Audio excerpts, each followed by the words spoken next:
Amore Copperfield is a consumer participating on an advisory panel for breast cancer treatment guidelines. A couple of the providers on the panel want to recommend a treatment based on evidence. Amore tries to offer a perspective from patients who, evidence indicates, may not see benefit from the treatment, but instead could suffer adverse effects. We need to emphasize the importance of taking tamoxifen as adjuvant therapy for breast cancer for a full 5 years in our recommendations. We have excellent research to show this is the case. Yes, the research showed that a group of women that was randomly assigned to take tamoxifen and the other group was not, that the group who took the drug lived longer. The research was well done, but that's not the problem. It showed that even though the tamoxifen group did better, not all of the women in this group benefited from the drug. So women who understand these findings are not sure whether they will benefit from this drug. I guess I'm a little surprised by that. Are you saying that there are some women who would choose not to take tamoxifen, that they don't think it's really a clear-cut decision? If there's a chance that they may not live longer if they take the drug, then the side effects might be a bigger problem. So, for example, some of them might have joint aches, and therefore they might think it might not be worth taking the drug. So what are we really supposed to do here? There's good research that this drug saves lives. So many people would be willing to take the drug even though there are side effects. But there are others who will want to be certain that they will benefit from taking this drug before taking on the risk of side effects.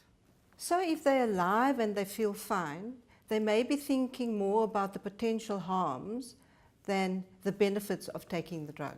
It will probably be far into the future until we know exactly who will benefit from taking the drug, so I think you're asking a lot.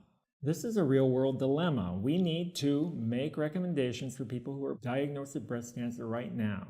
As nice as individualized medicine sounds, we just don't have the data to predict who will benefit from taking tamoxifen and who won't. So I think that we all know that this research is about population studies, and it's really about who benefits on average. And this research doesn't tell us who's going to have harms and who's going to have benefits. It can't do that. Let's just focus on the discussion of side effects. You know, and I know, that the very real effects are not consistently reported in the research literature. So we really don't know much about the side effects. If a woman is alive but she's miserable with taking the drug, she might take a chance and not take the drug. I'm not saying that that's how it should be, but we can't ignore the side effects of the drug. We need to point out these issues in the recommendations.